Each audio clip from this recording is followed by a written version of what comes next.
Hello, everybody. Welcome to another episode of Viall Files, another Ask Nick episode. We have Shug. She's back. Hi, everybody. From vacation. She had a birthday. Happy birthday, Shug. Oh, thanks. We're so happy that you're still with us in this wild world and you're celebrating life. It's true. I didn't die since I've been gone, which is wonderful. I am still celebrating so much life and feeling ageless as always. And there's so much wonderful stuff going on. I'm so happy to be back. How has it been? It's been okay, Shug. Good. We have our listeners. They've been passionate. That's great. Yes. I gotta say, guys. Also, a couple episodes ago, was it last episode? I don't know. I mentioned that it is helpful for you guys from time to time to post on your Instagram our little podcast. Many of you did. Yes, I want to say thank you. I've seen that so much. So very nice of you. And then I had Tanner on. We had some healthy debate. Really heated responses. Wow. Yeah, it's interesting because I think that the audience really does use the rating system, and they listen to the show, and then they're like, I like Tanner, I'm giving it 1 star, which is really not the way that whole system works. It doesn't. I do love our listeners are passionate. They care. And that's the important thing that matters. It's so nice. For all the people who want to give us 5 stars, though, to make up for some of these 1 stars, I feel like if we're going to keep this kind of rodeo going, I need some help. Speaking of help, we had an interesting conversation last night, Shug, that I want to discuss. But before we do, ShipStation. Well, we have talked about this before. ShipStation has very much helped. I think it's spelled M-U-C-T. C-H, is that it? ShipStation has very much helped me successfully operate Natural Habits. My Natural Habits primarily an online business, and we ship all our orders, every single one. And that is a very cumbersome thing to do. Yeah, I bet. Tracking that, managing our costs with shipping, efficiency, the shipping experience is key in terms of making sure my customers have a unique experience, especially when you have a volume that we are growing and continue to grow. Well, and you have very sensitive stuff. Like there's little glass bottles in there and ceramics. So you got to trust your shipping company. Well, true, but ShipStation is the one that it helps you kind of manage your shipping and allows you to ship, whether it's with U.S. Mail, USPS, FedEx, Amazon, whether you're selling on Amazon, Etsy, on your own website. It just helps you organize and track your shipments, so you get analytics of your shipping. It makes it very easy to do. Manage your orders quickly, save money with shipping costs. And again, like I said, keep your customers happy because it's very efficient and allows you to get your orders out quicker and easier. They receive it faster. It's so easy. I can't recommend it enough. So right now, Viall File listeners can try ShipStation for free for 60 days when you use promo code Viall. There's absolutely no risk. You can start your free trial without even entering your credit card information. That's truly free. That doesn't always happen. That is truly free. Just visit ShipStation.com, click on the microphone at the top of the homepage, and type in VIALL. That's ShipStation.com, then enter promo code Viall. ShipStation.com. Make ship happen. Hard to say, easy to use. It really is. Openfit. You can have all sorts of workout classes from the comfort of your home, on your laptop, your phone. Yeah, and the truth is sometimes you don't want to go to the gym because you've had you're busted at the end of the day. You know, you're tired. You don't want to put on the cutest fit, and you don't want to go out into public. And how nice it is to be able to do all of your favorite workouts at home. And I mean, they're saying that you get results from this in 30 days. That's lovely. Well, I'm a big believer in this because think of you can get a really great workout in 20 to 30 minutes, and it takes 20 to 30 minutes to go to and from whatever gym you have, even if it's totally close. So there you go, is your workouts. Shug, what are you so excited about? I can't, you're not even going to believe this, but I was reading this page in front of me and one of my ex-boyfriend's names is on here. Hunter McIntyre, who I dated for a while, he is wonderful. And it turns out that he's teaching one of the classes on here. This is so great. And I have to tell you, he was, he's like the number one Tough Mudder guy. So he does like triathlons and all of the rest of it. And so he's like this world-renowned guy. And he's so great. How have you and not he's come across going it already? Isn't that great? I mean, that's amazing that you've It's been amazing able to because use it they without have coming. They have so many options. That I didn't even know. You're using the bar Hunter classes, was aren't on you? there. Yeah. Thank you. Can you tell? I can tell you're using the bar classes. Openfit has changed the way we all work out, me, Shug, and Rochelle. And so by texting my code Viall, Viall, to 303030, you can join us on a fitness journey personalized just for you. How fun. Yeah. Right now, during the Openfit 30-day challenge, my listeners get a special extended 30-day free trial membership to Openfit when you text Viall, Viall, to 303030. You will get full access to Openfit, all the workouts and nutrition information totally free. Again, just text Viall to 303030.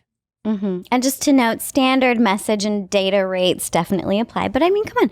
That's the thing. That happens every time you send a text. Yeah.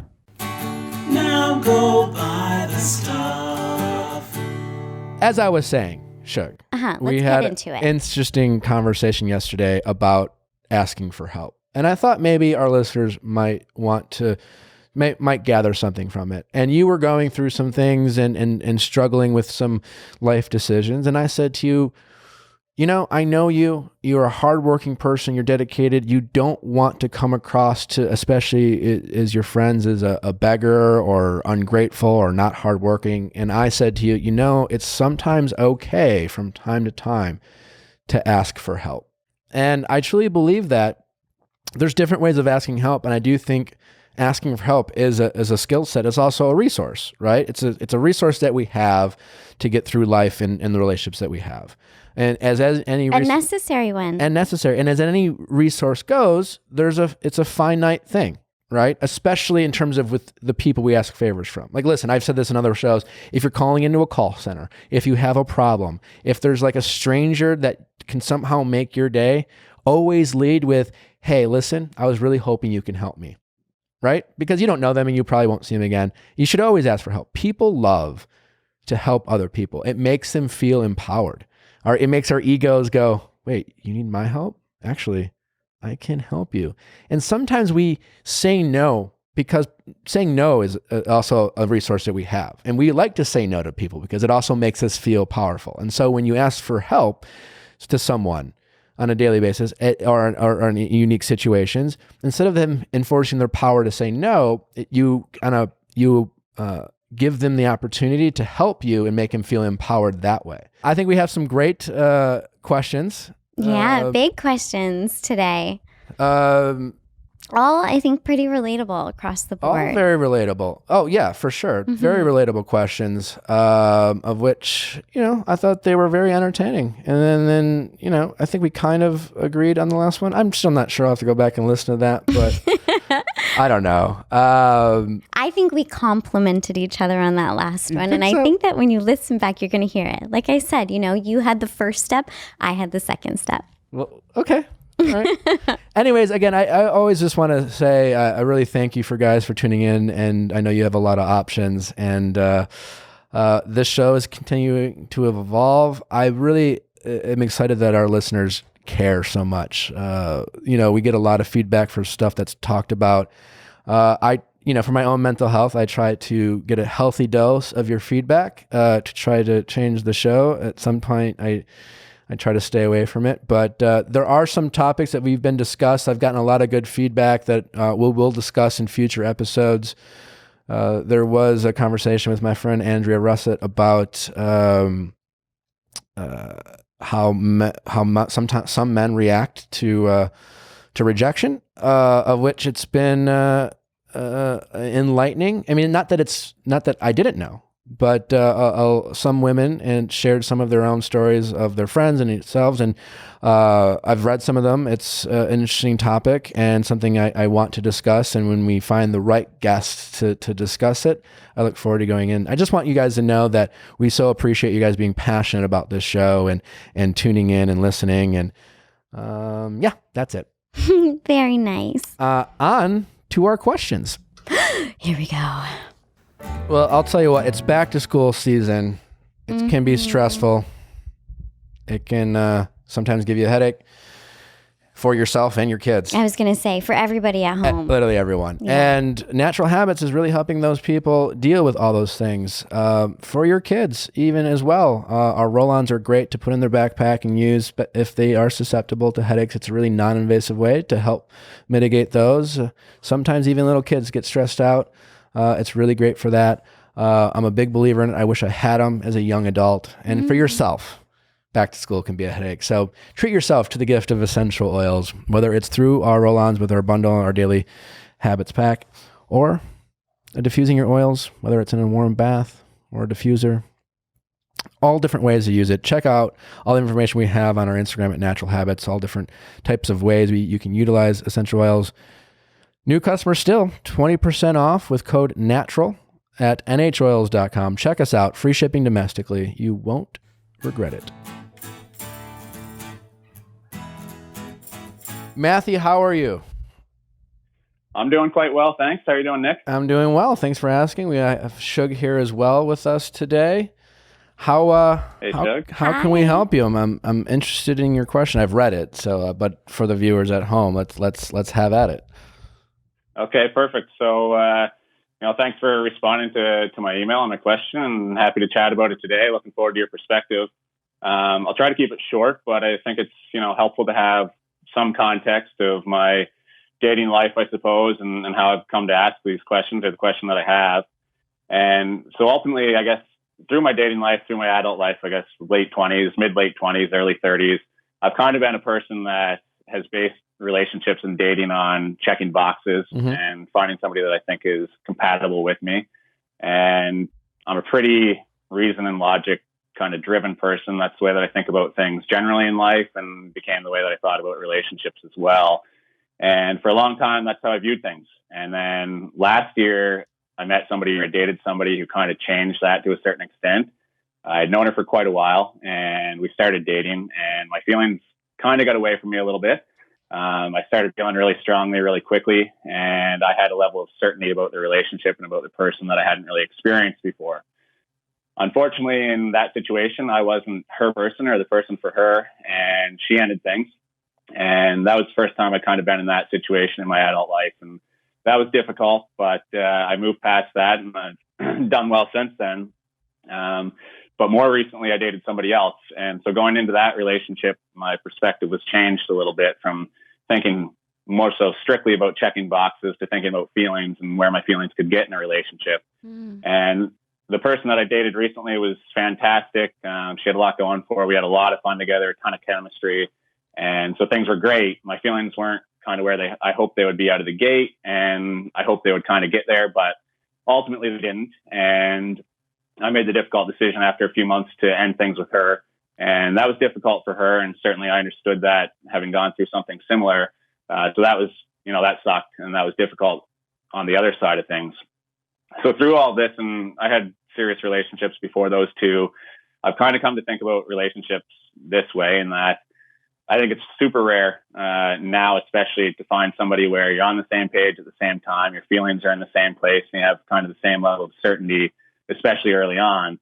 I think it's probably more likely that people come together and one person may be there, their feelings may be really strong, and they may be really certain. And then the other person gets there over time, or they find a way to make it work, and they care enough to move forward with the relationship. And of those two scenarios, ultimately I'd love to have the first one, find somebody that we're on the same page right away. But if it's not going to be that one, I'd rather be the person that's certain and have somebody's feelings kind of catch up with mine than the other way around. But through all that, I've started to ask some questions of myself and started to try to figure out, where I'm at and what it is I am looking for, and maybe what I should be looking for. And so really my question, I guess, is, at my age, at 33, I'm starting to wonder, have I just not found the right person, or are maybe my expectations of dating and relationships a little bit unrealistic?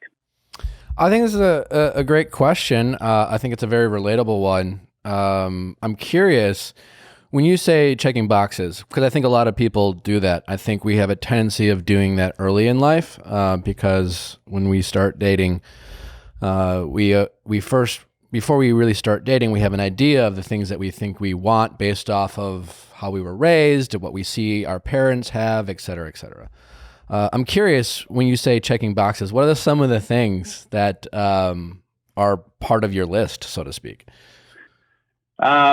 I mean, I guess there's probably a lot, but, I always played sports growing up. So somebody that's athletic and active, now maybe less sports, but hiking and things like that. Okay. That's important. But that's a smaller one. I don't know why I started with it. That's okay. But it's there. Do me a favor, kind of rapid fire. Don't overthink it. Just tell me the things that you kind of think about when you were, these people, like especially the last woman that you were dating, you had mentioned that she didn't necessarily check all the boxes, but you really liked her and had great chemistry. So, sure. So, yeah, I mean, there's the activity levels, career driven, or a motivated person generally. Kindness and how they treated other people or treat other people is a really big one for me as well. Mm-hmm. And of course, physical attractiveness is huge. And then, outside of that, sense of humor and just common interest generally. Is that it? I'm sure if I dug deep, I could probably come up with a couple others, but I think those are the big ones. What the last woman you dated? I think in your email you had mentioned that she didn't quite check all the boxes. Was there any one of those traits that you described that you didn't feel like she had? So one that was a difficult one, and she actually wanted to talk about it, which was a bit of an awkward scenario, but ultimately we did have a discussion about things. The career-oriented one and the life motivation. I mean, she's gotten there now, but she spent a lot of her earlier years traveling and exploring and things like that, mm-hmm. which I really value. I think that's fantastic, and I love traveling as well and exploring new things. But just kind of different pages in terms of perspective and mentality. Her having spent a lot of years doing that while I was kind of going to school and then moving into my career and moving forward with my career. So that was just a little bit of a difference that created some different perspectives. The sports thing is a little bit of a pipe dream. It's not something that she was particularly into, but that wasn't there. And then I think that I'm probably a somewhat conservative person when it comes to interacting with others. Sure. And she's a little bit more outgoing and outlandish in some ways. So that was a little bit of a difference between us as well. I mean, all things that I valued about her, and I thought, who she is great. Just not necessarily this ideal picture of what it was I was looking for. Interesting. Yeah, I mean, it's really interesting. I can't, everyone's different, right? So I can't tell you what you should like, or I can't tell you that your perspective on dating is wrong, right? But I have found for me personally that you would list build earlier in life, and that has become far less important for me as I continue to date. It is about prioritizing what you want or don't like. I think, hearing you talk about the last person you dated, I personally have found it to be more interesting as I continue to date and just grow up, is to meet people who have differences. I mean, nothing you described is a non-starter or something you can't have in a relationship, especially if you have the physical chemistry and you really respect each other and you find her interesting, I think, to me, that is hard enough to find in itself.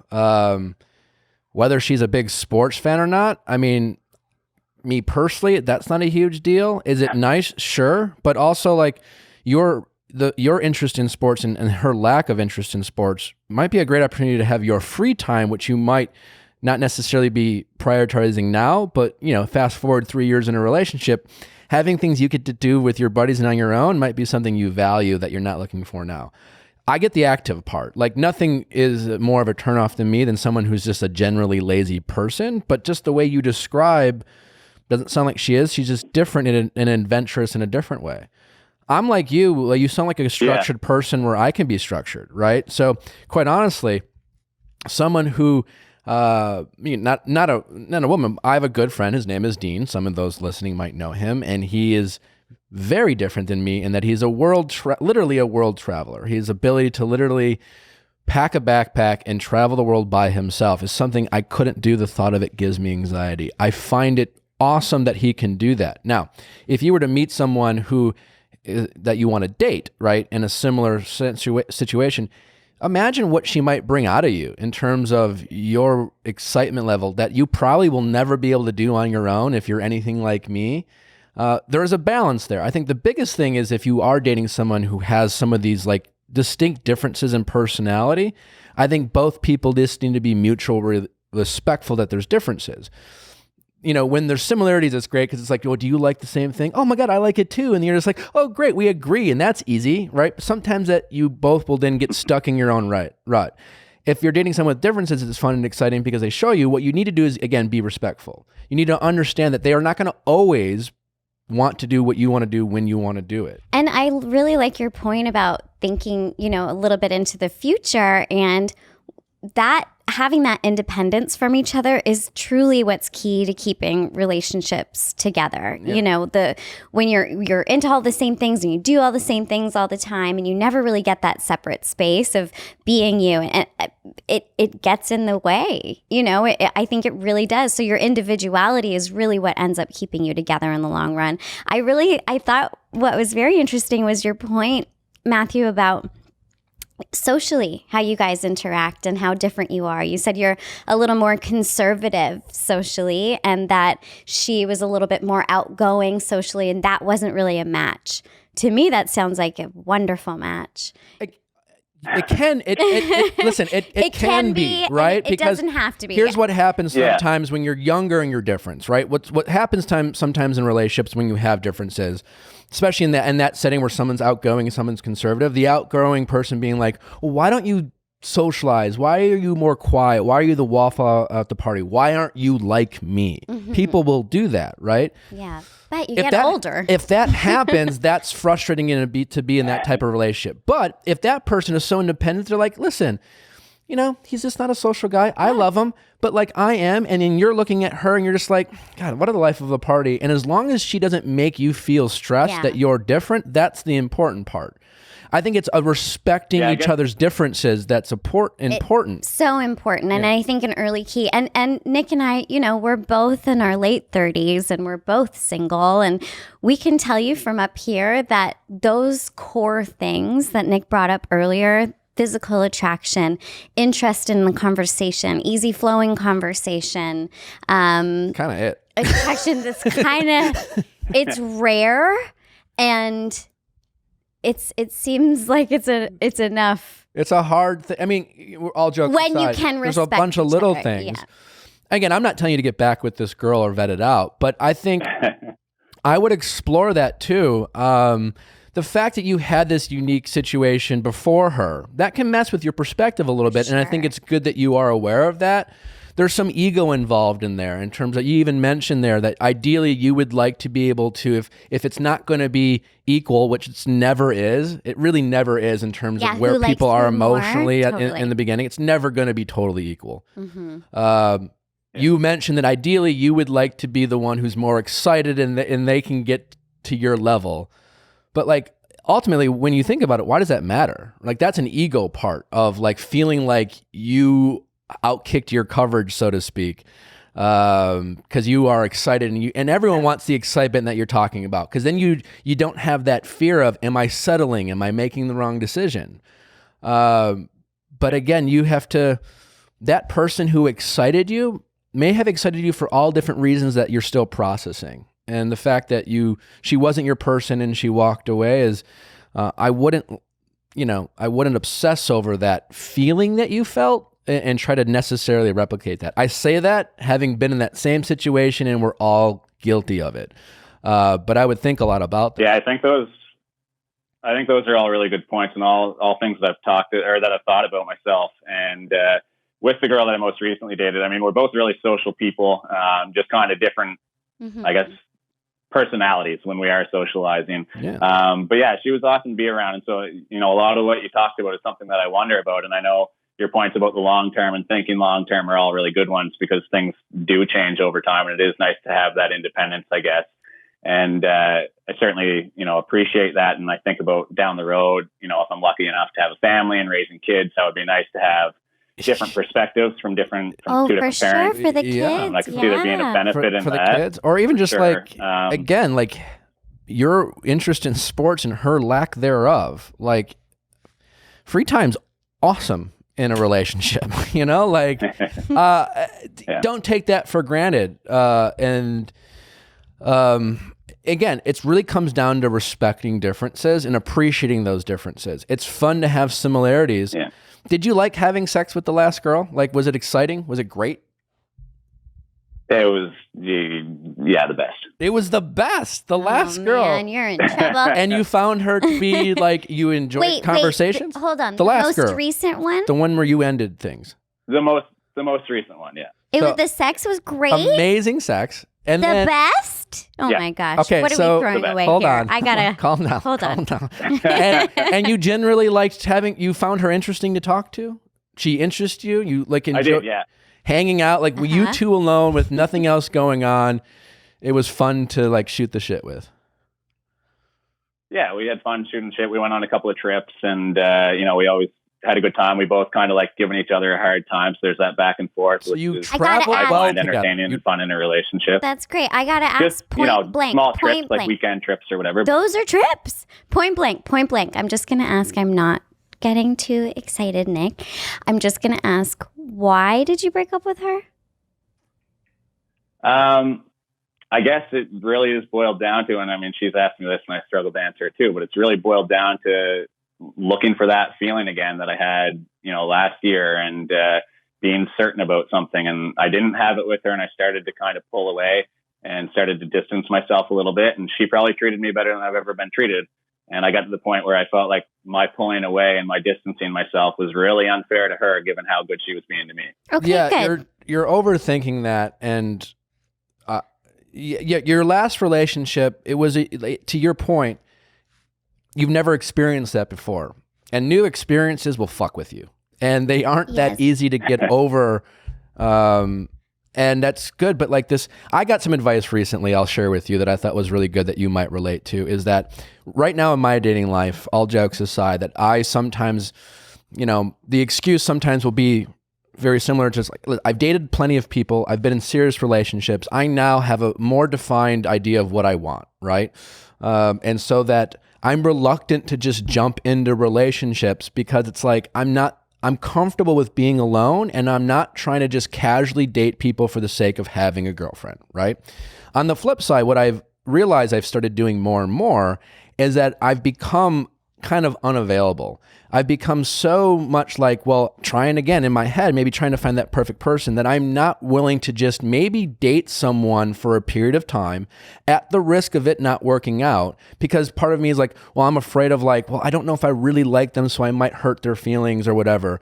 But as long as I'm not over-promising and I'm not speaking in grand gestures and talking too much about the future and just being upfront, let's date and see where it goes and really try to get there, I kind of have to give myself a chance to get to know someone and start to liking them. And it does happen over time.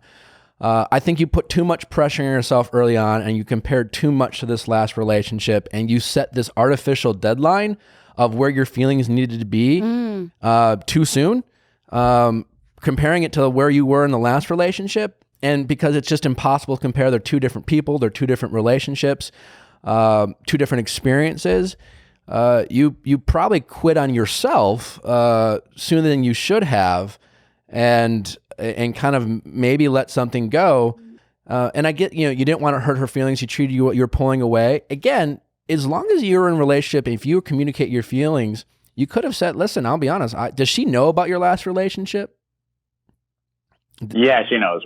We talked about it. Okay, so that's good. You seem it made her uncomfortable to a certain extent as well. You're very communicative, and that's normal and understood. But you just got to give it maybe some time and stop looking for reasons that the relationship won't work. I mean, you're kind of going to get in the weeds where you're just going to find reasons to break up with someone. There will always be reasons, but. And if I may, I think that it sounds like maybe you still have some seeking of truth to do with what really happened with that last relationship, because it didn't work out. And the last girl, the last one, the one that you feel a little bit hung up on, that you're comparing this one to, that you're looking at your feelings in the last one, and you're thinking, I felt so sure, but honey, it wasn't the right one right? Like that wasn't your girl. So you need to make that new space, and you really do have to let go of that old relationship. That's not the one. Whatever. And there's so many different factors, I'm sure, that were going into you feeling that way. I'm not going to say that your feelings weren't true, because, you know, I'm sure that they were. But when you hear that the other person didn't match those feelings, it's like you have to put those feelings to rest, because there was probably, and don't take this the wrong way, but there may have been some delusion in those last feelings of you setting an expectation of it meeting all of those boxes that you've created for yourself. So that means that it's the perfect connection, but it wasn't, because it ended and she didn't want it. So you got to tuck those feelings away and kind of throw the boxes away and look at all of these good things that are happening with this new girl, and put those old feelings to rest. And when you can do that, you might want to come back to this one. I think it sounds pretty healthy. Part of it too is like how much. No, I think that's really valid, and I think that I've seen many ways in which that relationship wasn't right, at least of which being we were in very different places in our lives. And I think I've moved past it. It's really just the feeling that I had that I've held on to, and I think to a point that Nick made earlier, I think it may be ego driven, and I'm glad that you made that point, because it does resonate a little bit, and it's unfortunate, but it's something that I think it's that human, I honey. need to It's think normal. about for sure. It It's happens so all the human. time. Let me ask you this. I'm be willing to bet that the woman who ended things with you constantly did this really great job, whether it's on purpose or not, of constantly making you feel like you never really knew where she stood. And you were constantly chasing her attention and validation in all sorts of different ways. And you just, that excitement that you felt, that you had to, like, you know, maybe you're a sports guy, so you probably have some competitive nature in you. And that, again, that is 100% all ego. That is not what relationships are based on. It's all superficial, but I totally get the excitement of why that was driving you, and then why that it's very confused. You confuse that very easily with real sustainable feelings versus the excitement of just getting someone you like to like you back. It's a motherfucker. It gets us all. We've all been there, so I wouldn't be too hard on yourself. But man, if you have great sex with someone and you enjoy talking to them and you can travel well together, Woo! I don't know, man. Like, We wish. Nick and I wish. that sounds like a That's all dream. we're waiting for over here. It sounds like a dream. Yeah. So again, we're not telling you what to do or to get back together with this person. Maybe there's things that, you know, we haven't had time to uncover, but yeah, I would, if I were you, don't set artificial deadlines for yourself in terms of where your feelings need to be at a certain point. As long as you are communicating with her and open with her, but really appreciate what you do have. Yes. Stop thinking about what you don't have. And I think you might be on a better path. Praise. Get over that last chick. She garbage.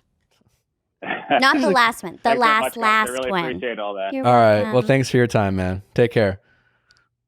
All right, guys. Have a good day. All right, bye. Cheers. I like that call because it wasn't like some crazy story, which we do like the crazy stories, but it's an incredibly relatable one that we've all been through, and we see it on both sides. Men and women do it. And that I was certain of the fact that one girl did such a great job of, again, whether it was her deliberately doing, he never felt settled. No. And he never felt like she had that. He even said he never felt like she liked him as much as he liked her. And that alone will get people excited. That alone will make you obsess over someone. Yeah. I see it all the time with my questions, but that's not a relationship, and that's not any type of relationship that is sustainable. And I think sometimes, and just the feeling people feel when you're trying to replicate that feeling and then not looking at why you're getting that feeling will really cloud. And I think that's what's going on with our friend. Matthew, I agree. I think so much. And I think it is in human nature that chase, or kind of like you're not feeling settled, or there's kind of a negative, tone to your feelings. I think that you get hooked on it. Listen, if I could sum up what I'm looking for in a relationship is to He has it. have great sex with someone No. and to equally give a shit about what they have to say when I don't want sex. Like, Poetic. you know what I'm saying? Like, No, I don't it's want to have true. sex. I'm not thinking with the wrong head, so to speak. And I still am really curious about their opinions, and they make me laugh, and we enjoy talking, and I just find them dynamic. Mm-hmm. And it's not about, like, ooh, I'm, indirectly trying to hope I get some sex tonight. Right. That is a goddamn dream. And then again, there's smaller variables about, being on the same page. And listen, sometimes Sure, and more family dynamics can matter, and morals. There's those little things, but man, if that isn't the dream right there. And then you travel, well, lock that shit up, Matthew. I know. Christ. I know. She sounds great. He's like, it's sum up Matthew's call. So I won $10 million, right? And it's pretty great, but like, I would really like to win 15. And I can't even, and the 15 will be taxed, and there's a lot of negative stuff that comes with the 15, but I really want that 15. The idea of 15 sounds good. All jokes aside, I mean, we've all been there. I mean, we're fucking with you, Matthew, as he listens back to the call. But yeah. No, oh my gosh, and we totally get it. I think I really enjoyed that call for just how relatable it is for all the people out there. Hi, Alyssa. Hi, Alyssa. How are you? Good, how are you? I'm great. Nice to meet you guys. Nice to meet you. I'm Nick. This is Shug. Hello. How can we help you, Alyssa? Okay, so I have to give you some of the history first before I ask the question, or you'll have no idea what's going on. Great. Try to condense it, and then if we need more information, we'll ask questions. But so just give us the cliff notes. Can't wait to hear. Okay, so I had a friend that him and I were friends for, I don't know, a couple of years. We ended up sleeping with each other a handful of times. I wanted a relationship. He did not. Okay. So I figured, okay, well, let's just stay friends. I'm fine with that. And I ended up getting engaged. Well, he became friends with my fiance at the time, and we wanted him in our wedding. And so he was going to be an usher. Day before the wedding, he called saying he's sick. He was totally sick, not joking. I knew it. And I'm like, okay, whatever. Okay, now jump 8 years. Okay. So Ooh, I've this talked is to him juicy. throughout the whole thing. Time travel. I talked to him through the whole thing. Good friends with him, whatever. My Also husband's friends with your him. husband. He's now married. Mm-hmm. Okay. Has 2 kids. I have 2 kids. And I had a dream about him one night. So I called him and I was like, yeah, I had a dream about you. I haven't talked to you for a while. And he's like, well, what was the dream about? And I was like, well, it was probably one I shouldn't have been having about you, but you can't control your dreams. So whatever. And he goes, oh, so you still have those 2? And I was like, what, 2? He's like, well, you're the one that's always gotten away. I was like, oh, no, I guess I didn't know that. Mm-hmm. So I feel like it changed our relationship because now I knew, he always had feelings for me, not knowing this. And I was like, well, you were supposed to be in my wedding. What the heck? And he's like, well, I think I got sick for a reason. I feel like I was the one that was supposed to marry you and I couldn't be an usher. And I was like, all right, well. Question, but he was in fact actually sick. You know this to be true? Yeah. Okay. But he says he felt like he got sick on purpose. No, The body will do that to you. Maybe. The body will. Yes, 100%. Okay, hold on. Go on. Okay, continue. You. Okay, so we're still friends, still talking. Well, I still felt like now we were having like an emotional affair. It wasn't just a friendship anymore because he crossed that path now. You feel like immediately now you had an emotional affair because he said that to you? Well, just because I knew he had feelings now. But like what did before, you- I didn't think he had any feelings. Fine, we but were just back to friends. Well, so once this admission came, had this happened recently? Where are we at now? So now it's been a year. Since So then. all of a sudden, one day I text him, no response, nothing. So a year ago, he had this admission to you. Yep. And then how have you kept talking? So we talked for about 3 or 4 months after that. And what was that? And then I texted him one day, and he didn't respond back. Nothing. What were those conversations like?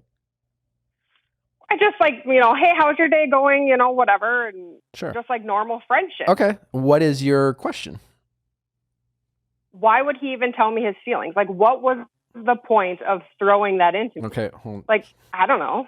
I feel like Shug and I are going to strongly disagree here, but Oh, I don't know that we are. maybe not. We'll see. We'll see. I'm not a psychic, so I don't know. I can't tell you exactly why he reached out, but I can. I'm a big believer that people do unpredictable things, often when they're feeling in their own personal life uneasy and bored. The fact that so much time went by, I think, is it possible? Do I agree that the body can do crazy things when you're feeling wrong? Could he have gotten sick as a result of being truly in love with you? That's possible. That's possible. It's also very possible that we all have revisionist history about certain things. I mean, 8 years later, he tells you that he thinks he probably got sick because he had feelings for you. But in fact, we do know he was actually sick. And I'm just saying, I'm not taking anything away that, listen, you guys clearly had chemistry. And for whatever reason, when you were hooking up, you were having intimacy, those are feelings that are hard to really control. For whatever reason, he didn't want to pursue that with you. You became friends. You met probably a seemingly great guy. He was friends with them. All of a sudden, you're really off the market. No doubt he's going to, regardless, it's impossible for him in that moment to not question whether he let you go away, get away. It's possible. So he's having these feelings. Then he meets someone else. He gets married. 8 years go by. He has kids. You guys have families. Who knows how his marriage is going, what it's really going on, good or bad. And it's just very easy to go back and then glorify the relationship that was 8 years ago, right? I mean, it's just so easy to think about these things. Why he did it is, my guess is he was unsettled with his own personal life and he romanticized about the relationship he had with you. I don't really think it means a ton. You know, what I find interesting, and, you know, we'll use personal stories to relate to these things. I had a friend, I've never been married. One of my high school best friends ended up getting married, and a few years into his relationship, I had moved on. You know, he was just a friend of mine. And suddenly he was married and he wasn't very happy in his marriage. And suddenly he did something very similar where he called me and he was like, oh, you know, I have all these problems. And we were really close. So it was easy for me to be caring, to be loving, to listen to him. And that was enough for him to think, oh, this is an opportunity outside of my marriage of somebody who will pay attention to me in this special way. You say to this guy who you love as a friend, who's in your, you know, he's like a family to you, really, if you guys are that close and he knows your husband. And if you're like, hey, how's your day? And he's not gay, like that's an interesting dynamic too to me when you're married. So you guys have a closeness. And then you said that you were actually the one that were like, hey, I had a dream about you that was a little off kilter. So then you're opening this door to him to be like, oh, something that's not my boring marriage of 8 years with my 2 kids where I'm in this, you know, rigmarole of just like what life is. And then he has this opportunity to be like, oh, well, maybe she's opening that door to me and I've had these feelings for 8 years. I want this from you. The fact that he's pulling away may mean that he regrets having that conversation with you and doesn't want to pursue this idea. To me, that's really way more telling than saying something in a moment of weakness about the excitement or romanticizing about a past relationship. It's, you know, dreams are funny. They really will fuck with you. I mean, anytime I've had a sexual dream about someone, especially if they're in my life, if I see them in person, it's like, whew, you know, you know, there was a reason you had a dream. Doesn't mean you're in love with them. It doesn't mean they're your person, but it kind of gets you. It's there's certainly an attraction there, but just because you have an attraction doesn't mean that they're your person or anything like that. And I'm not saying they're not. You guys both made choices, and these are choices you have to now live with. But again, it's so easy to just say something and throw something out there. It's so easy to romanticize about the past. It's so easy to have revisionist history. It's harder to have follow through, and it's harder to take risks and have conviction about the things that you want in your life. And so I totally agree with Shug that the fact that he didn't respond means that he's probably not as bored, or whatever was going on in his life at the time, that has changed. And maybe it was simply as him feeling guilt, and he realized maybe he shouldn't have said that, and he's just trying to correct that situation. But there's definitely nothing of value for you to really continue to pine on. I almost feel like when it happened though, like he saw the life like I made with my husband, and he was like, shit, I could have had that. Of course. Fine. You know. And I believe that. And that's the thing. Like when people say things in these moments, if they're in these moments, and to me, I don't think that it's untrue what he said, because obviously, you know, you sound like a wonderful, wonderful woman. So if he can see your life and you're happy and you're leading this beautiful life, I have no doubt that when the idea came to his mind, he believed it. He loves you. You've known each other for so long. He's had sex with you. He knows. He can see what this full other fantasy of a life for himself is, but it's not anything that you can call concrete in a big, meaningful way, just because it's not somebody that's been loyal to you and in love with you for 8 years. That's not what it is. It's somebody who in the moments that listen, I'm sure the night before your wedding, maybe he was even like, fuck, I could have had this girl and I fucked up and I'm sick now. I believe that. But you guys made your choices. He got married. It's over. He doesn't get that anymore. You know what I mean? So it's really important. Like, it doesn't really matter what he thinks and feels, but I'm getting the sense from you that you still need to maybe process how you feel about the situation. And I think as a result, him popping in and saying this has made you feel certain things and made you kind of reminisce about the past. I think that's what's really more important. Yeah, and I did, for sure. And I actually, like, my husband from day one knew I had a past with this guy. He was totally comfortable with me hanging out with him. Yeah. And now he's just like, well, how do you feel that he said that? And I was just like, well, it's too late. Like, I already married you. Well, he's the one that should have came, you know, and said something before. I don't have any like, oh, I wished or I could have been, you know. Yeah, I don't know if you're being totally honest with yourself about that.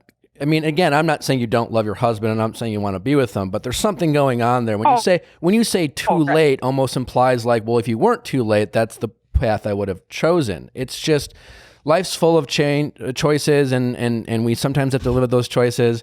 And there might have been a previous life where you and this other guy could have been happy. I think you just have to accept that. It doesn't exist. And let it go, right? I think you're spending a lot of time in the back of your mind fantasizing about that. Because I lost the friendship in the process, you know? Sure, but like now he's gone. You know, he'll come back if he needs to, but also yes no, is that in the way of your own marriage? Is it like kind of playing with fire? Is it a little bit fiery now? Do you owe it to your marriage to maybe let that go away for a little while, or maybe, you know, friendships are so important, of course, but it's tough when there's this type of admittance. Like it needs some space, it sounds like, that friendship, don't you think? It's not a real friendship, you know, in that sense. It was an attempt at friendship. And my guess is, I mean, this was so long ago, but like, great for you to say, well, okay, fine, we'll just be friends. And you probably can't answer this question honestly, not that you're like, but like revisionist history, like you have to go back, 10 years to figure out remember what your state of mind was in the present. And that was probably most of the time when if we are into someone intimately and they don't want to do the same thing. And for the person says, well, let's just be friends. Truly, you're kind of hoping that over time that can change, but you don't want to lose them. So you take plan B, and plan B is friendship. And then you were able to accept it and move on, and that's great. But there was something that wasn't just my pal or buddy. And the fact that you did get married, and that's great that your husband was trusting and accepting and not a jealous person. And that's a really fantastic quality that your husband has. I think you are hanging on to this relationship, regardless of what it's a true friendship or whatever. It is a relationship of some time, and it's probably one that hasn't been emotionally healthy for you and your marriage. And I think you need to let it go. This whole idea, well, I'm sad I lost a friend. You could be sad, but I think you do need to let it go because it's really not doing anything for your current life right now. And right now it's just become something that's a bit toxic and distracting for your current marriage. Do you have lots of other friends, or is he more like kind of the best friend? What did you say? Can you repeat yourself? Sure. I said, do you have lots of other friends, or is this guy kind of like your best friend? Oh, yeah, for sure. Yeah, yeah. I feel like he's been always there, and then now all of a sudden to not have him. And, you know, kind of like what you said, Nick, like I should have never been friends after we crossed that line. I'm not telling No, you. I don't think Enough so. then. No. I'm not saying you shouldn't have, but like No. you just have to be honest with why you did that. Listen, there's no harm No. here. There's no foul. It's just foul. It's just realizing what it is and then Yeah. accepting it, and you have to let that part of your life go. And Right? I think Yeah. like all of these years of your friendship with these guy, you know, there was lots of love there and lots of benefits and you grew together and like he was witness to your kids and like there's a lot of wonderful things. So don't turn around and say like, oh, I wish I had never been friends with him or I shouldn't have been. That's certainly not the case. We're in the present moment. We're just not back there. We're just not 8-10 years ago. We're here now. And right now with the circumstances of what is going on, it's time to get away from that a little bit. It's really easy to romanticize, and it's sometimes fun, but it also can be very dangerous, especially when you have other relationships to protect. So, if it sounds like you start overall happy in your marriage and your husband, and I think you just need to try to let this go because it's been something that my guess is with things in a marriage, you know, there's always good and bad moments. When things aren't great, it's probably easy for you to romanticize about this other relationship and other friend and then wonder and, you know, would he have done this? Would it have been different? You don't really know. You don't know the answer to these questions. And you're spending too much time trying to figure out or romanticize and creating your own revisionist history about what could have been.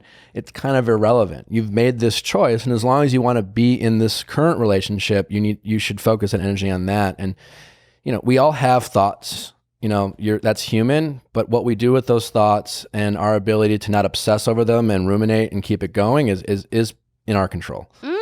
Well done. So totally. I am thankful though that he's not in my wedding photos.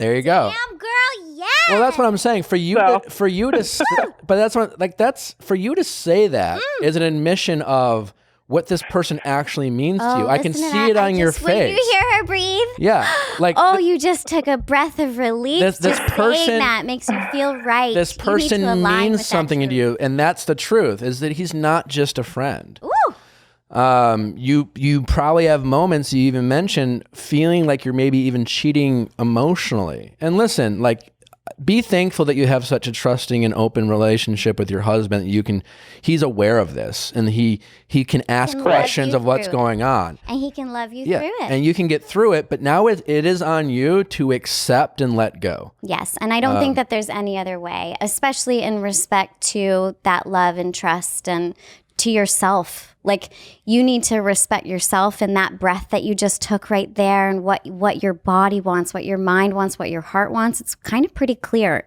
just in that one sentence.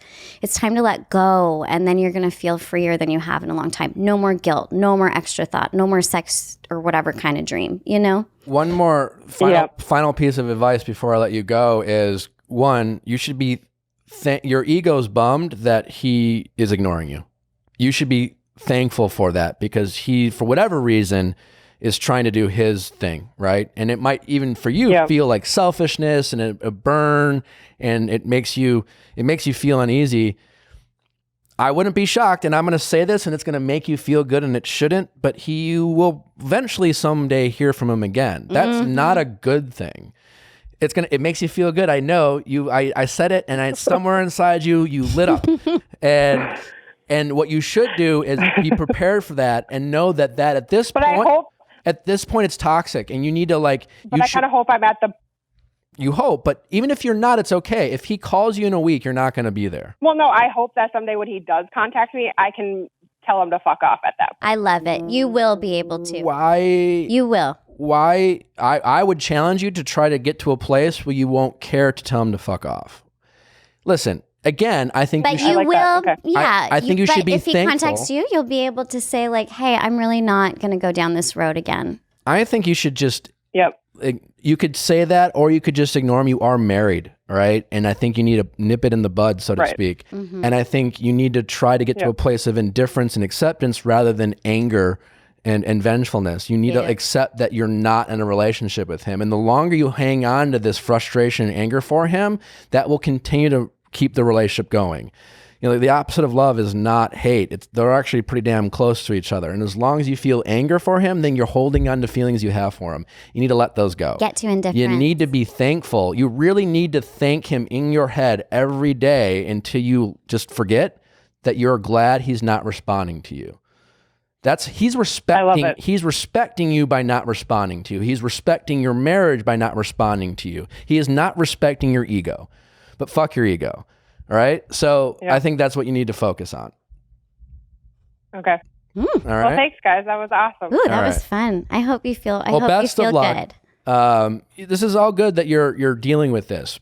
Be easy on yourself, but you really got to tell yourself the right things, and you really got to let go, and you really need to be thankful for him to respect your marriage, and hopefully he's respecting his. All right. All right. Sounds good. All right. Take care. Guys. All right. Thank Bye-bye. you. Bye. Bye. Take care. You too. Another great call. Great call. She, we do that all the time. Like, she's mad at him, and it's not the case. And as long as she holds on to that anger, she will hold on to that relationship. And I think that's a big takeaway. But it's lovely to hear how brave she is in her relationship and in her marriage, and like the communication that they have. Like, there's no doubt in my mind that they will get through this thing and get by it. And I think that she will get to that point. But I just thought it was, I do, I believe. I think her husband is doing all of his parts. I think it is on her. She needs to really, it'll eventually take its toll. To say, like, I'm glad that she's willing to ask the questions and face this truth. And that's always a good place to start. But she really needs to let it go, and she clearly has not let go. I mean, it is a deep thing it's going on in her head, and if she doesn't, that will build and expound, and then eventually the patience she's getting and understanding from her husband will dwindle. Yeah. So yeah, the dream is really indicative too. It's really like saying something about her state of mind. The subconscious does tell us stuff, and I think that attraction is one thing, but to tell him is a whole other thing. Yeah, but don't you think sometimes, again, we can have dreams, and it definitely lights a fire, but it is a choice to not talk about it. We sometimes again use these dreams as an excuse to validate our behavior. Well, I had this dream, and so I guess it's okay if I tell him about it, and then you let it keep going. But telling him about it is making that dream a thing in the world that exists, right? You personally, we're attracted to so many people. So I think that people have those types of dreams about other people outside of their marriages and outside of their relationships all the time. But when you bring it up in the light of day, when you're conscious, I think it becomes more of a thing. She can have a dream about this guy periodically for the rest of her life. Yeah. It doesn't necessarily mean anything. It doesn't mean she loves her husband. It's what she does with that. Exactly. If she just accepts listen, I had the hots for this guy. We had chemistry. From time to time, I have random ass dreams about probably all of my exes at various times. They were important in my life. They had an impact. We had amazing moments. We had dark moments. And those are parts of my life that from time to time I wake up and be like, wow. Yeah. Our subconscious gives us those nice little gifts. But you let it go. Mm-hmm. And she's having a hard time letting those feelings go. She's using those dreams as an excuse to ignite feelings that have been underlying for a while. Totally. Great call. Hi, Nikki. Thanks for calling. Hi. How are you? I am well. I'm surviving out here this weekend. Well, that's all we can do. I'm Nick. Yeah. This is Shug. Oliver's chilling. How can we help you, Nikki? Oh, mine is a doozy. So I guess I'll get right to the point. There you go. I am in a committed relationship with someone. We have a 1-year-old. We've been together for a while. Are you married, or are you just in a committed relationship? No, just together. Okay. No, not married, but together long term. He's definitely my person. But recently, so going back, before him, I was with someone for a really long time, about 5-6 years. Mm-hmm. And he was really controlling, kind of shamed me a little bit if I was anything but myself. So I never really got to explore anything, if you know what I mean. So once I got with my boyfriend now, I felt a lot more open to express who I was. And that has kind of turned into feeling that I'm also attracted to women, which sounds very ironic because I'm a Bachelor in Paradise watcher, but it is true. So I've been thinking hard and just considering my options, and I just kind of realized that like I really want to have a threesome. It's something I want to experience with my partner. But he is a religious, or from a religious family rather. And I guess I'm just wondering, like, how do I ask him for this? I've mentioned it in passing, and it was kind of met with like, oh, there's no way that would happen. But I don't know if that's just kind of a stereotypical answer of a guy being like, oh, she would never want that. You know what I mean? Yeah. Is there more? I mean, I'm going to ask some questions, but. Yeah, that's the gist of it. You can question away all you want. Okay. Well, thanks for sharing. This is really, really fascinating. Yeah, I mean, so I guess just for starters, I mean, how do you guys have a good line of communication in terms of? Oh my God. Yes. Yes. Completely open. Do you think he's an overall not jealous, secure, not at all. Okay. Yeah, no, we are completely, I don't think we've ever gotten jealous about anything our entire relationship, and it's been about 3 years, so. Well, I mean, in my point of view, when it comes to something like this, the fact that you are also attracted to women really isn't the important part in this question, other than the fact that he's also attracted to women, so the idea of a threesome with another woman might seem at least more interesting to him than if you were only attracted to men and you just wanted to have a threesome with another man, right? So like, the important part is you're in a committed relationship, right? So that's the important part. And the important part in the fact that you have this desire and attracted to, it's more about the threesome than the fact that you're attracted to women. Is my point? Because you're in the committed relationship. What I'm saying is, you can be attracted to men and women, right? But you are choosing to be in this relationship. If you guys broke up, then you might say, "Oh, I'm a free agent and I'm open. The next person I meet, I don't know. They could be a man, they could be a woman. We'll see who I'm attracted to the most, and then you would be in that relationship." This is about a threesome, right? Exactly. Right? I'm in it more for the experience. So obviously, like I said, I am attracted to women, but that doesn't mean that I don't think he's my person, because I do think he's my person. I want to be with him, but I want that sexual experience, and maybe I'm not into it. Maybe I do it and I'm not into it, but I mean, I'm never going to know until I try, and I know what I like. I don't know how explicit we can get, but I watch threesome porn, and we've watched threesome porn together, which is kind of how I brought it up to him. And he seemed turned on, but like I said, I kind of mentioned in passing, just like, oh, I think that would be kind of fun, don't you think? And he was like, no, you would never like that.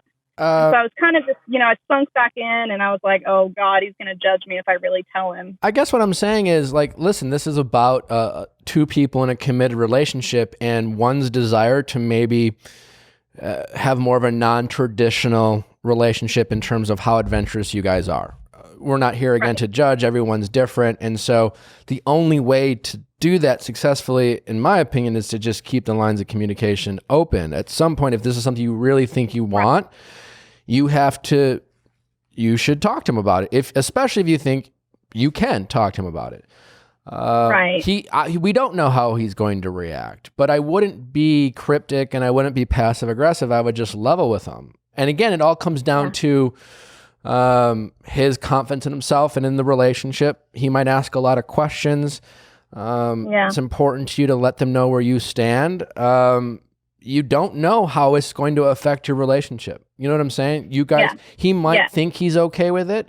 He might be even into it. Like you're kind of implying, well, I don't think you'd like that.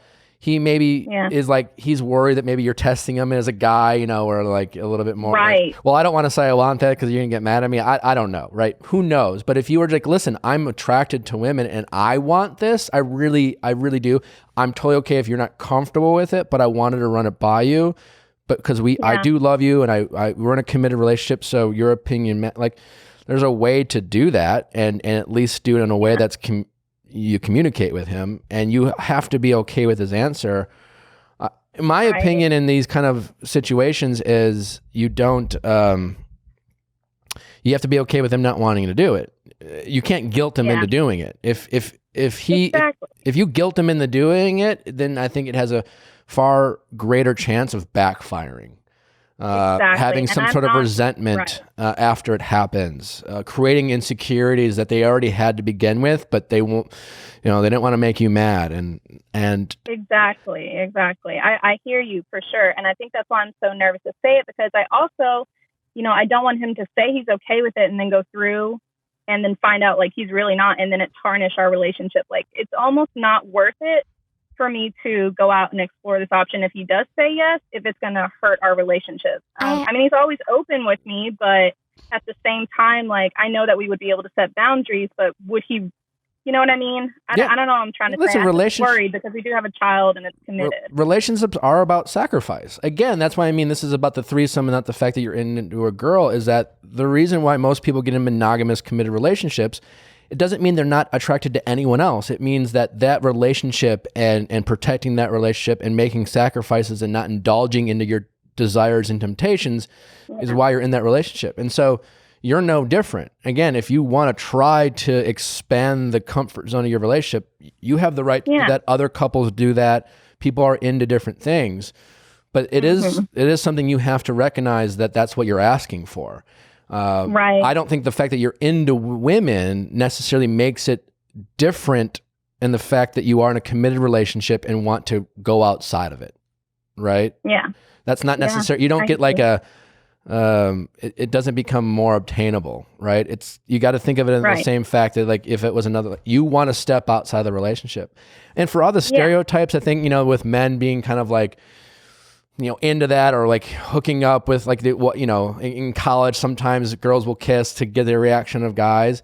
In a committed relationship, he might be just as threatened, especially because you are attracted to women. So assuming he might be into it sexually is a risk. I mean, men, if you have feelings for him, and then he might be insecure that you could develop feelings for said woman, and that opens up a whole Pandora's box that you have to be mindful of. So it's definitely a risk on your part. Yeah, and I'm totally aware of all those. I've really thought this through. I've been, like I said, so hesitant to even bring it up because I want to be able to have the rules ahead of time. What we can stand and what we can't. I've really thought it through. I guess I just don't know how to out and say it. Like, what do you just say? Hey, want to have a threesome? I'm so serious. Like, what would you think about that? I mean, I guess just that. But it just in my head it sounds great, but then when I try to say it, it gets lost. I mean, again, that's why I asked, can you communicate? I mean, I don't know this relationship, so you made it sound like you can, and this is a unique situation. But listen, I don't know if you said, listen, there's something why don't you start there? There's something you should know about me. I'm also attracted to women. Does he know that already? No, not straight out. Probably assuming because of the type of porn that we've watched together, and I've mentioned it. But I guess you're right. I haven't just out and said it. Yeah, I think that pulling off the Band-Aid here is kind of the way to do it. Like, honey, I have to admit something to you. I've been thinking about this a lot, and my attraction to women really is there. And I've realized that in my life, I really haven't had a chance to explore that. And if you're comfortable with it, I would love to sexually explore what an experience is like with a woman. Now, I would like to involve you, and if you would like to have a threesome, I think that could be really fun, and I've thought about it like this. But if you don't want to be involved, how would you feel about me doing it alone? And that's a big question, and there's a good chance he'll be like, listen, that's outside of our marriage, and it will come with a lot of extra feelings, and you guys will have to talk about it a lot, and you're inviting in a lot of potential for just feelings, not necessarily negative or positive or whatever, but just a lot of like kind of disruption, either positive or negative. What if you love it? What if you're like, oh my gosh, I want to eat somebody out every weekend? Like, you don't know how you're going to feel. Yeah. And it's inviting that in. But if you start this conversation and you're like, I don't really know where I stand. I don't need to do it per se, but I'm starting to have this desire to do this with you. I need this to be on the table so that we can talk about it. And being very clear, like, and I'm also not saying that this is a deal breaker for me. I just need to be able to express this feeling, and maybe it won't even get to the point of you wanting to actually physically have sex with a woman. Maybe it'll just be more like, hey, can you touch me more? Or can you, instead of penetrating me, can you like, you know, rub it out? I want to, you know, do this. Not like, this is like, you know, there's ways for you to get the idea of being with a woman from your husband. And I know that sounds a little bit backwards, and of course it's not the real thing, but if your husband is like, hey, no, I don't want to do this, I'm telling you as a woman, like woman to woman, there are ways for that to happen for you in kind of a different exploration idea, you know? Yeah. I think I like that. Yeah, I appreciate that wording. I guess it's just fear and anxiety of telling it and not being accepted that holds me back so much. And of course, we've always had a great line of communication, but just when it comes to this, I haven't been able to like put the right words together. So. I think because naturally we think we need to say like, here's exactly how I feel. You don't know exactly, but you know that you're having this interest and that you're thinking about it more, and you're curious about the female body in a different way now, and like you're attracted to it and you want to feel what that feels like, you know, and that's okay.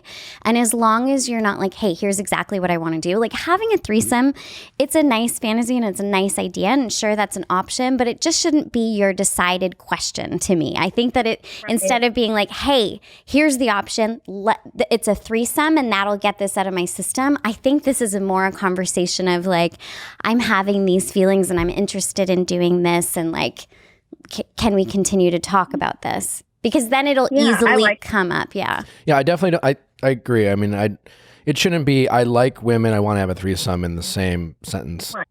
I think you first should just be open with your partner. You know, if he is your person, you know, I think your person should know that about you. You know, I would want to know. I would want to know the person that if I'd want to know that if my wife or person, I just want to know who she's into. I think that's a healthy thing to accept. Again, that has nothing to do whether I trust her in a committed relationship. All right. So, that in fact, that would give me more trust that she feels comfortable enough to be open with that to me. So start there. But see how he reacts to that.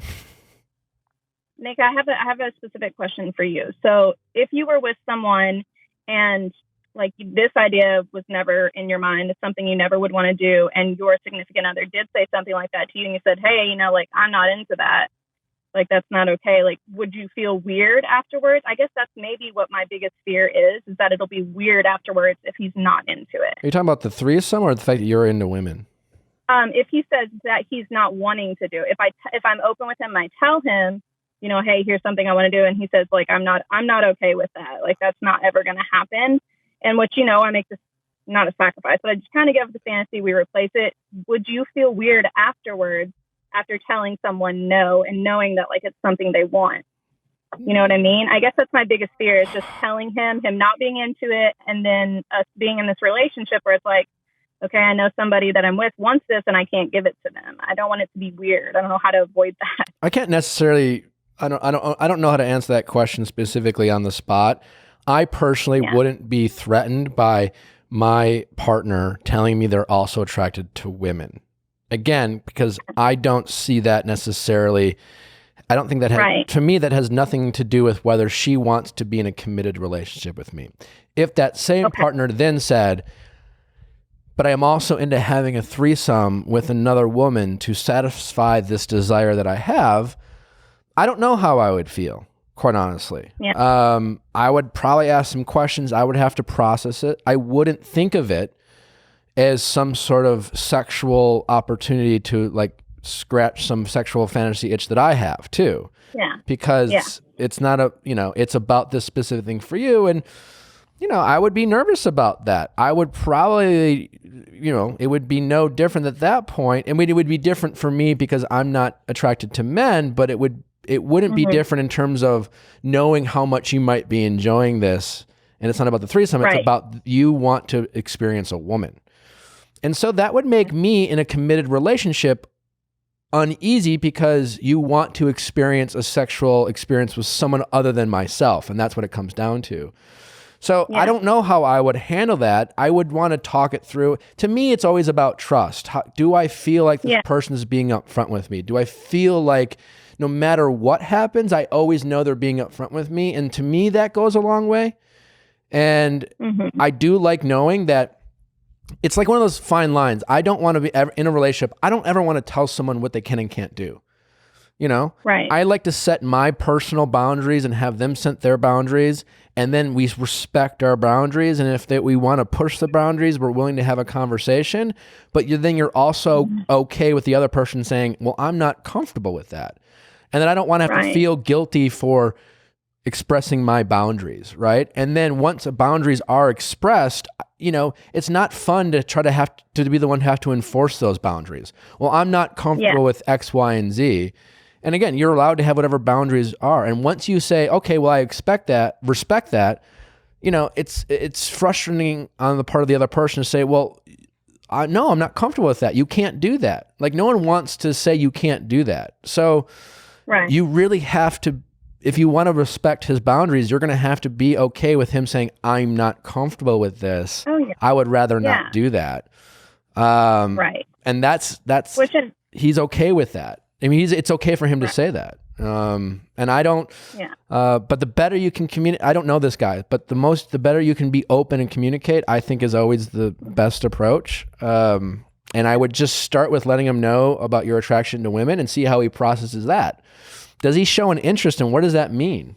Do you think about it? I mean, if that were me, I would be like, well, have you ever done that before? Oh, you haven't. Oh, do you kind of want, you know, like, then my next question would be like, so are you wanting to? Is that what this is about? And, you know, he might say, maybe he wants to help you get there. I don't know. It's a sticky situation. There's no right answer, but all you can really do is communicate. Go slow, I think. Like, go slow with presenting the idea. You know, let him in on first what you're feeling about women. Because from there you can kind of grow. Threesome is just not the only way, and it involves him, right? So I think really the seed here is that you want to experience a woman, don't you think? More than it being about. I think you want to make it about him too and involve him, and like a threesome involves all of you. So then it's part of your relationship. But this is a personal thing, honey. It's about what you want to experience. And I think it's very generous of you to want to have him there, but it's not really about that. So I think that the seed that you really want to talk to your partner about is that you are attracted to women, and you've been thinking a lot about experiencing that and what that would be like, and you're curious what that's like. Like, I think that starting there and allowing it to organically maybe get to a threesome conversation, then you're building trust. You're not saying, hey, here's an action that I want us to do. That's harder as a person to be like, then you're like, oh, he has to make a decision. Don't make him make a decision right now, because you're just telling him a lot of information. You know, this is a part of you that you guys are going to need to talk about and communicate and discover together. So while you're doing that, give that its own breath. That deserves its own time, and him to have his own time with that, and you to have your own time with that in your relationship. And then eventually, you know, get to what that actionable thing is. Right. So work my way up. Work your way up. Your way up. How old are you, by chance? All right. Well, I appreciate it. That was really insightful, and I'm definitely going to have to talk to him about it. We shall see. How old are you? I'm 27. Okay. So like oh my God, I just turned 28. Oh. Literally last birthday. I'm sorry, I forgot. But have you been in these basically two relationships most of your adult life? Yeah, pretty much. I mean, I had a high school sweetheart, but you know how that is. And then I met someone a couple of months after that, and we were together for 5-6 years. And I pretty quickly met my partner now, and we've been together ever since. Yeah. So. All right. Well, best of luck. Yes. Just communicate. I have just one more Thank thing. you. Quick thing before you go. I just want to say how beautiful I think that this is in general, and how wonderful it is that you're exploring all of these different sides of yourself, and that you're not feeling limited whatsoever to have these thoughts. So, find power in that you found yourself a partner, your person, as you keep calling him, who you feel comfortable to be yourself with. And like, this is a part of you, and these desires are part of you. And I think it's just so beautiful that you're exploring them and allowing it. And I think it's just so great. Thank you, guys. I appreciate it. Well, have a great day. You too. All right. Take care. It all comes down to, I mean, that's great that she's open about it, but she is in a committed relationship. Yeah, so that's one of those. about it together. It's one of those things. Her age. It's interesting. Like, listen, if the relationships are great when you are in committed relationships early in life, it's hard to explore things that you have. It's hard to explore the desires that you have, and so, this young woman has, she's not terribly young. I mean, she's not old. She's 28, right?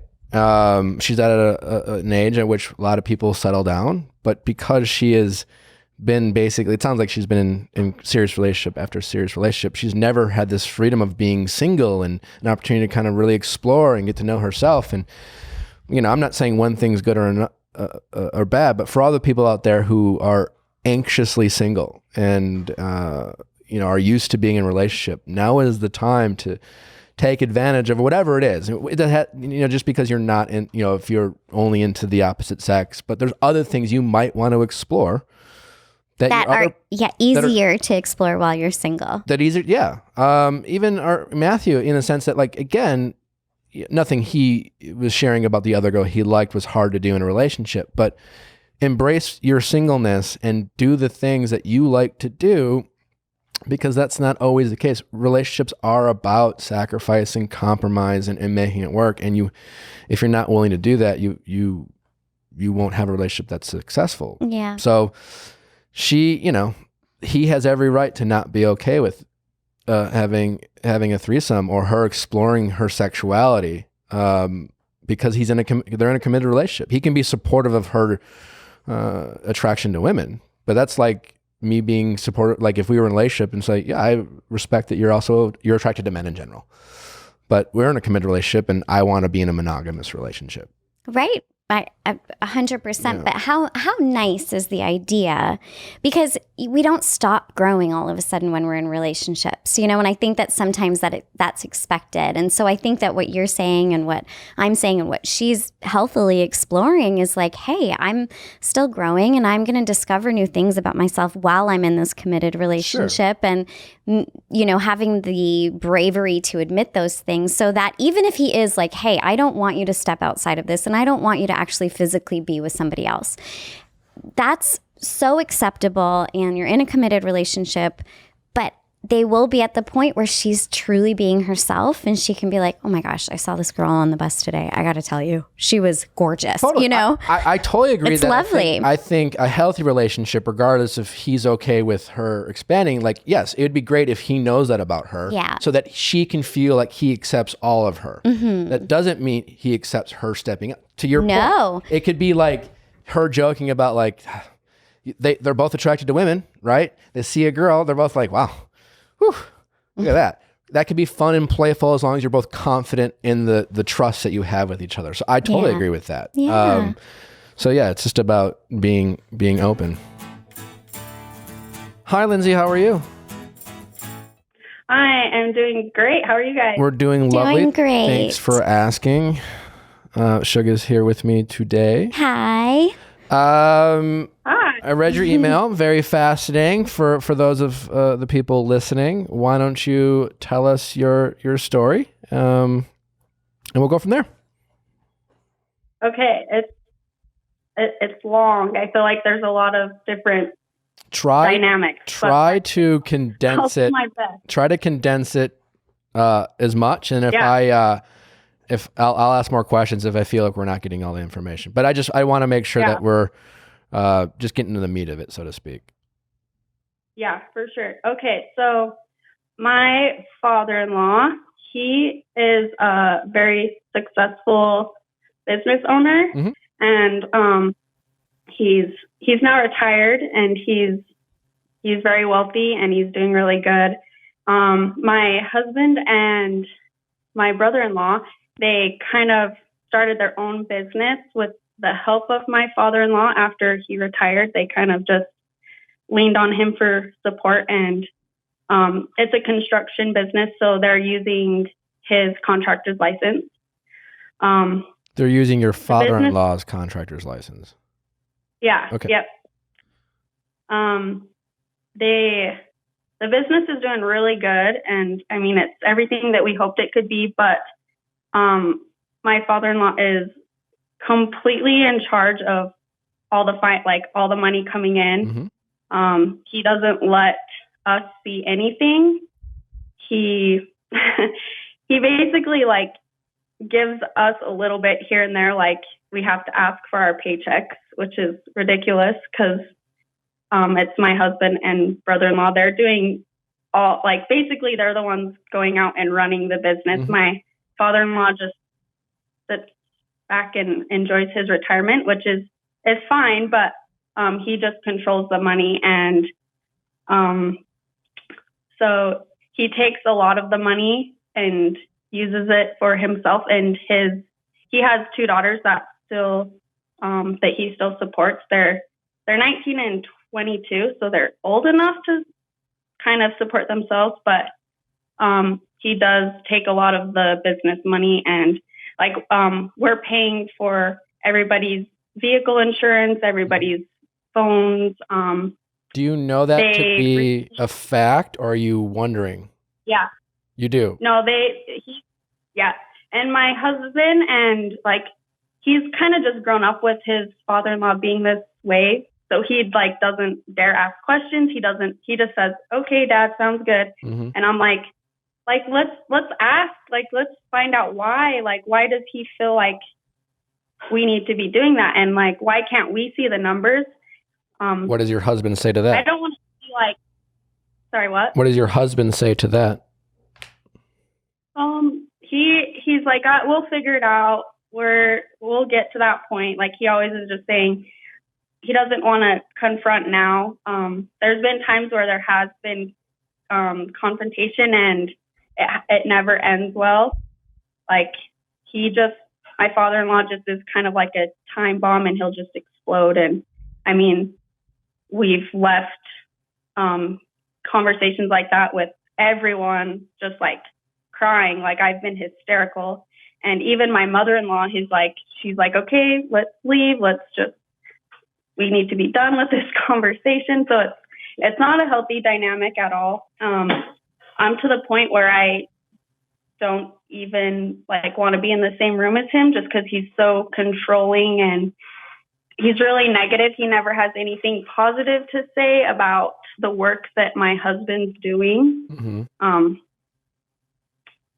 And I guess the biggest issue now is he is addicted to painkillers. Within probably the last 6 months, we've noticed that, and he won't admit to it.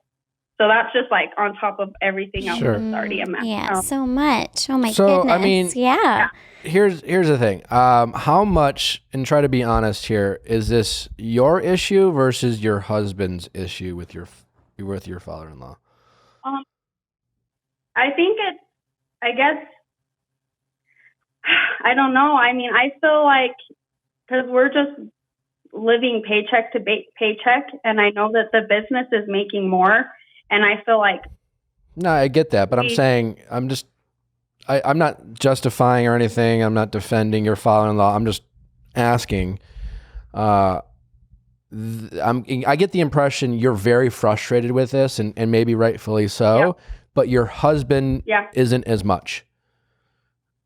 I just think that he's just grown up with his father being this way. And I don't mean to cut you out.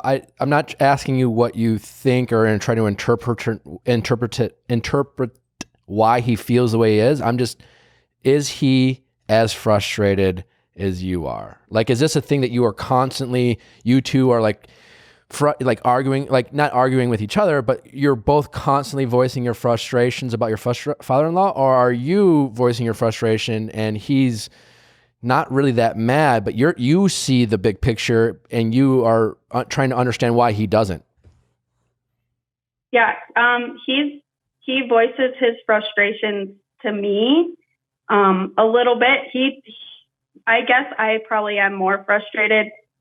There's a lot. He's very, like, he'll come home and he's like, yeah, today was a rough day with my dad, but I don't want to talk to you about it because I know that it frustrates you. And so there's a lot that he, like a lot of arguments that they get in that he doesn't tell me about because he knows like how frustrated I get. So yeah. So here's the thing. I mean, I can't control your father-in-law. It's hard for me to give you advice of how to handle someone that seems like you have no control over. The reality of the situation is that your husband and his brother don't own the business. They might run the business, but your father-in-law owns the business. He is the money behind it. They are using his contractor license. He has all the power, and he knows that, and he's enforcing that power, right or wrong. There's nothing you can do much about it. And your husband and your brother-in-law grew up in this environment where your father-in-law was king and your father-in-law liked to be king, you know? But having said all that, like that is the environment he grew up in. And so you need to get on the same page with your husband, right? And it's not doing your relationship much good at this point for you to constantly just be mad at your father-in-law and just to voice your frustration so much that your husband can't rely on you to be the person he can vent to and express to because you can't control your emotions. Like you guys should be a team at this. And I get your frustration, right? I understand that. I don't really have an answer for how to handle that, but you can try to make the best of your relationship with your husband because either way, he is your husband and this is a situation you find yourself in. You complaining about it constantly so much that you're going to make your husband feel like he has to choose between you and his dad, and healthy or not, like that's the situation he finds himself in. And he and his brother decided to get themselves in a situation where they gave their dad all the power. So there's not much you can do. And again, it might be in a different environment that you grew up in and it's not okay with you, but you have to try to understand where your husband's coming from. And I don't think it's a healthy environment for your husband to not feel like he can talk to you about these things so much, because then you're like, see, I told you we need to do something about this. He just might need to vent to you. And then as a couple, you got to try to make the most of a situation. If you really want out of this situation, the only way to do it, and I don't even know if it's possible, is to try to financially buy him out. You know, maybe this guy, I mean, he has all the power. So I don't know. I don't have an answer for what you can do, but. Yeah. I mean, having, run a business myself before and kind of knowing what those numbers look like. And you guys must have an accountant who I assume works for your dad, for your father-in-law. And there are other people looking at those numbers other than your father-in-law who is retired, who he's keeping under his thumb. He's not retired. He says he's not retired. He's running this business.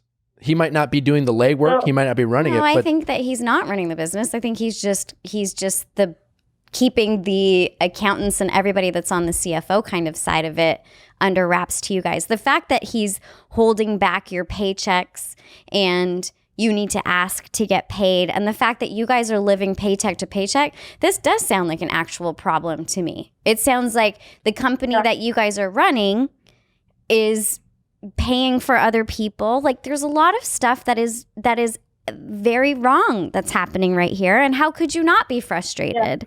What can she do about that? What can she do about that? She can expect her husband to stand up to this man, and you're gonna have to fucking ruffle some feathers and get some things in place. I have a follow-up question just to kind of change it, just so that I can get a little better scope of the situation and where you stand. Do you work for this company as well, or do you have a career outside of it? No, I have 3 kids, so I just stay at home. there's another part, like another part of my question is, my husband and his brother, they're in the process of trying to merge with another company. Great. And my father-in-law claims that he wants to be completely out of it and sold out. So this other company is planning to come in and like buy him out. And so it's just going to be, Wonderful. we're just going to be merged and split everything 50-50, but he still wants to be in charge of the money. No. Which well, then he's not like out. doesn't make sense. So, Well, that's what I'm saying. Then he's not out, and that's what I mean. Like he's retired. He's not retired. Like he can call it what he wants. He can take vacations. He can not go into the office. But what he wants is power and control.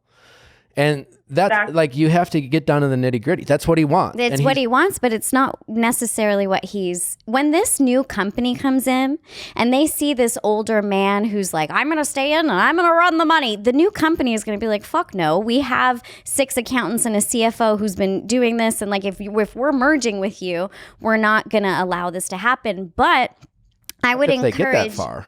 What, to get the partnership? It sounds like he wants it. I mean, again, we don't know if they get that far. He says what he wants, but would you agree that if you were a company looking to merge with another company, and then you did the diligent work, and then you found out how this operation really ran, and this operation really ran with this owner in charge of all the finances, and he's insisting that he has control over you would be like, again, we don't know. We don't need to get into the details of how far the merger is on or whatever. I think that what the question is, if we're here talking about relationships, is how you're handling your husband and your father-in-law.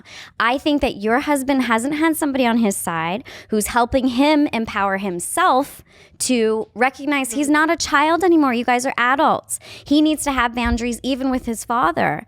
And I think that as a partner to someone, it's important that you're not just like, okay, this is how you are. This is your dad is king to you. I'm going to support that. Fuck that. Absolutely not. But you need to empower him to have his own voice. But it sounds like it's coming off in you're frustrated because your life, your children's life, this all comes down to money, which is such a hard thing. But you have to kindly and lovingly find a way to empower your husband to not be a child anymore. And this is his business that he created. It's his dad's, construction license or whatever you said.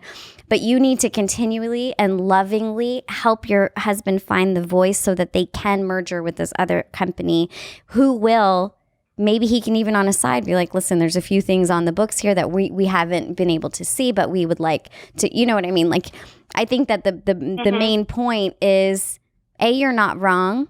This isn't right what's going on. You guys should, it's their business. They should see what's happening with the money. You're right about that. He knows that. He knows that he's being a child about that stuff. He knows that it's wrong, but he's terrified. So you have to find a way to lovingly support your husband in the right direction and not just be like, well, it's okay that we're doing this. It's not fucking okay. Well, that's what I'm saying. She's not doing that, right? The What? problem is that she's getting very frustrated and she's angry and she's feeling she's not being heard so much that her husband hears this, knows it, and now he feels like he's stuck between supporting his wife. And Shug's right that it's not okay that he's doing this, but I'm trying to, like, we're talking about a whole life of being raised by this father. It's hard to do. It's extra hard when you feel like you have to argue then with your wife.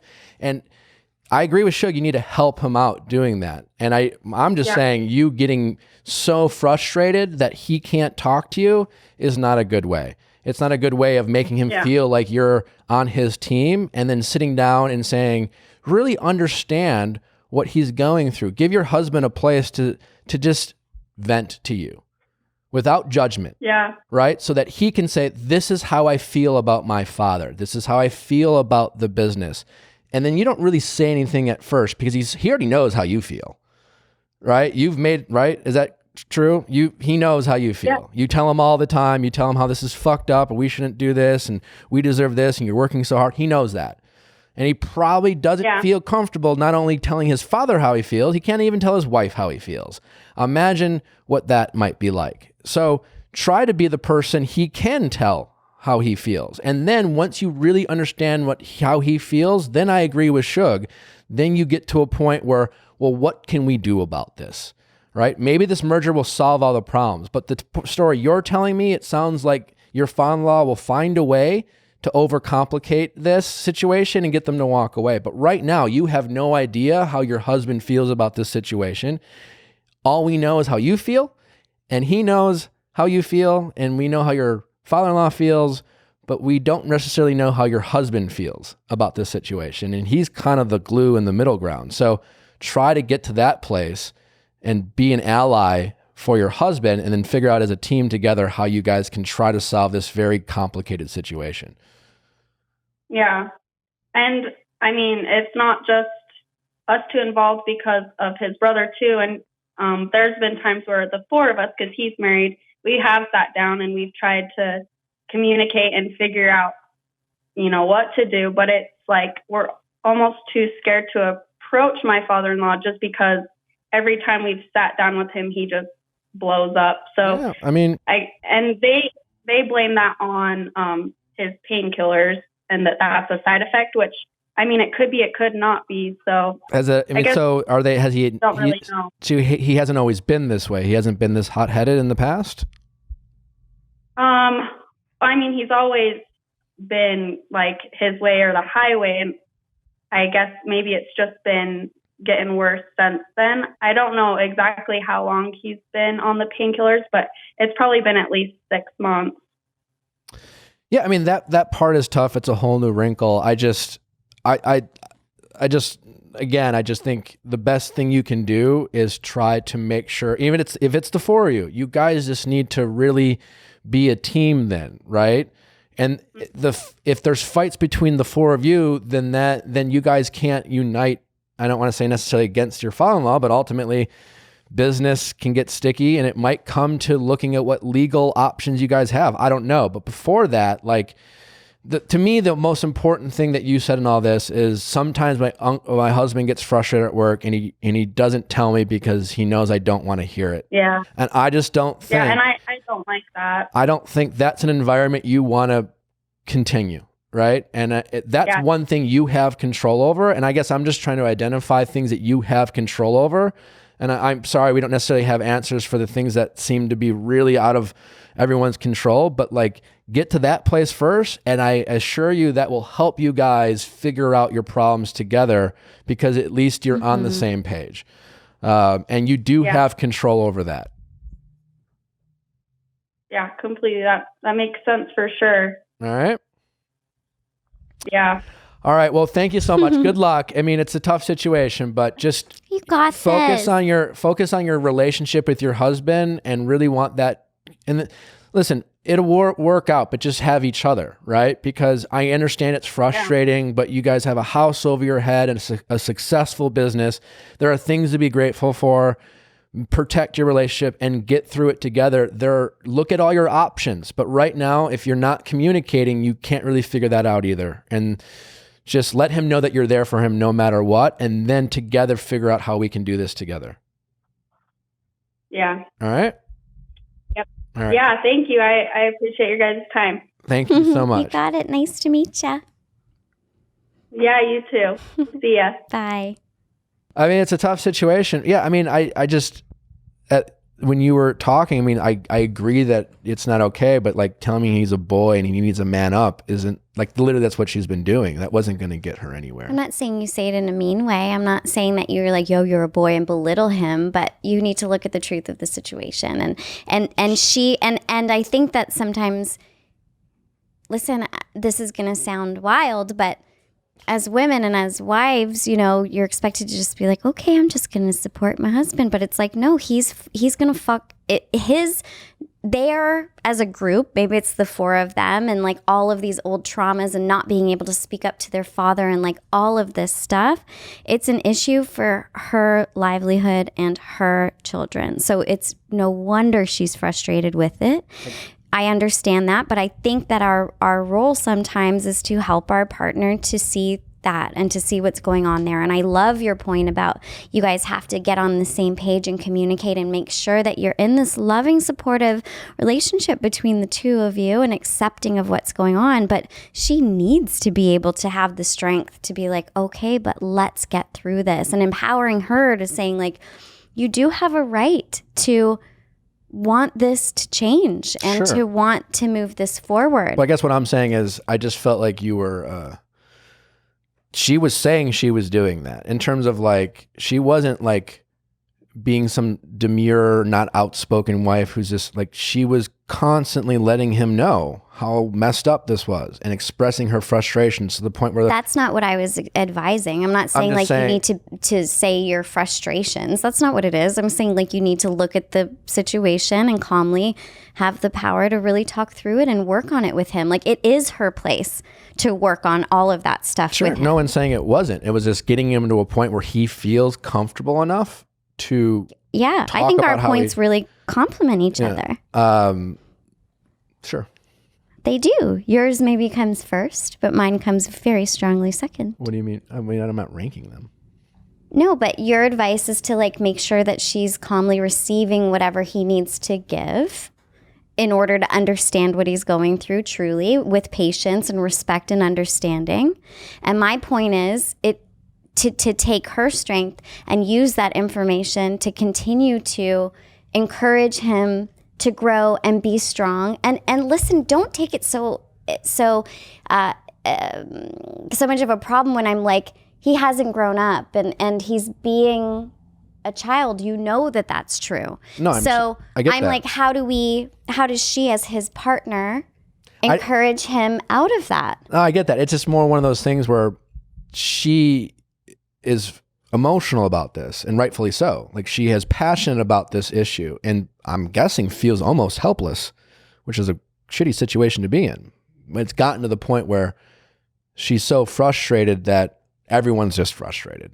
And it's just more, like I said, I just wanted to help her get to a place where she can control what she can change what she has control over, and getting to a place where no matter what, those two are on the same page, so that she can then help him feel empowered and they can do this together. But to get that, I mean, to me, the biggest issue was here's a guy who, we don't know him in the situation, but by her own admission is not able to communicate with her his frustrations because she's so frustrated. So now that they're at a point, no one's communicating in a situation where they need to be communicating more than ever, especially with the four of them. Great. And I guess that's what I'm trying to say, because we know that it's a fucked up situation. No one's arguing that. And we know that he needs to do things about that. But to get there, she painted a picture that he's just on this island of dealing with this father who he's, it's your father. It's all you've dealt with. And so it's really hard dynamic to try to see past one, especially as one who might be obsessed with power and control. And it sounds like this guy is. And so I can imagine from her husband's point of view, that could be a tough situation. And then you feel like you have to take sides. And I would like her to be in a position where she's not making him feel like, it's easy to like take her side and then try together get through the sticky situation. Totally. So anyways, well, what another jam-packed episode. Jam-packed. So lots fun. of different callers and lots of very different conversations. How interesting.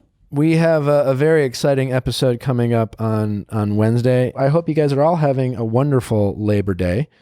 I wonder how many people listen to this on Labor Day. I think all of them. We hope so. Anyways, thanks for tuning in. As always, feel free to rate us 5 stars. Have a great holiday weekend. We will see you back on Wednesday. Take care.